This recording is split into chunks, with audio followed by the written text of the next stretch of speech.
കോഴിക്കോട് വടകരയിൽ മീൻ പിടിക്കുന്നതിനിടെ ഒഴുക്കിൽപ്പെട്ട് കാണാതായ യുവാവിന്റെ മൃതദേഹം കണ്ടെത്തി. മരിച്ചത് ചേളാരി സ്വദേശി മുഹമ്മദ് ഷാഫി.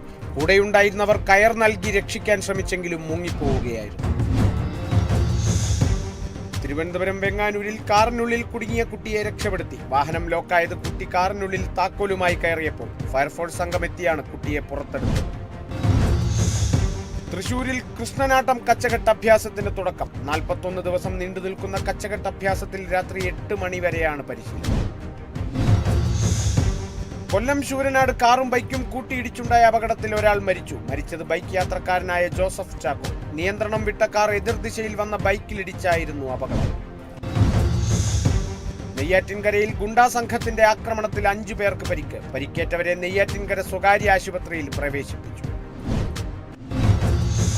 ഫിനാൻസ് സ്ഥാപനങ്ങളിൽ മുക്കുപണ്ടം പണയം വെച്ച് പണം തട്ടിയ കേസിൽ മുഖ്യപ്രതി അറസ്റ്റിലായത് നെടുമങ്ങാട് വെടിവെച്ചാൻകോവിൽ സ്വദേശി രമേശ്. തട്ടിയെടുത്തത് 1,45,000 രൂപ.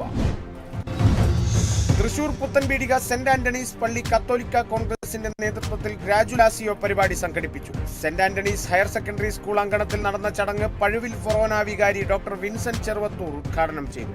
ചടങ്ങിൽ SSLC +2 വിജയികളെ അനുമോദിച്ചു. കൊല്ലം പള്ളിക്കൽ മണ്ഡലം ഇന്ത്യൻ നാഷണൽ കോൺഗ്രസ് കമ്മിറ്റിയുടെ നേതൃത്വത്തിൽ പ്രതിഭാ സംഗമം സംഘടിപ്പിച്ചു. പരിപാടിയിൽ വിവിധ പരീക്ഷകളിലായി മികച്ച വിജയം നേടിയ വിദ്യാർത്ഥികളെ അനുമോദിച്ചു. ആന്റണി MP പ്രതിഭാ സംഗമം ഉദ്ഘാടനം ചെയ്തു.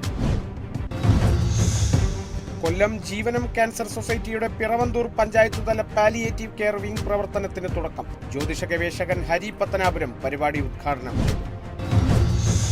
കൊടുങ്ങല്ലൂർ കോതപ്പറമ്പിൽ അടച്ചിട്ട വീട് കുത്തി തുറന്ന് മോഷണം. സ്വർണ്ണാഭരണവും പണവും കവർന്നു. വീട്ടുകാർ സ്ഥലത്തില്ലാത്ത സമയത്തായിരുന്നു മോഷണം. മതിലകം പോലീസ് അന്വേഷണം ആരംഭിച്ചു.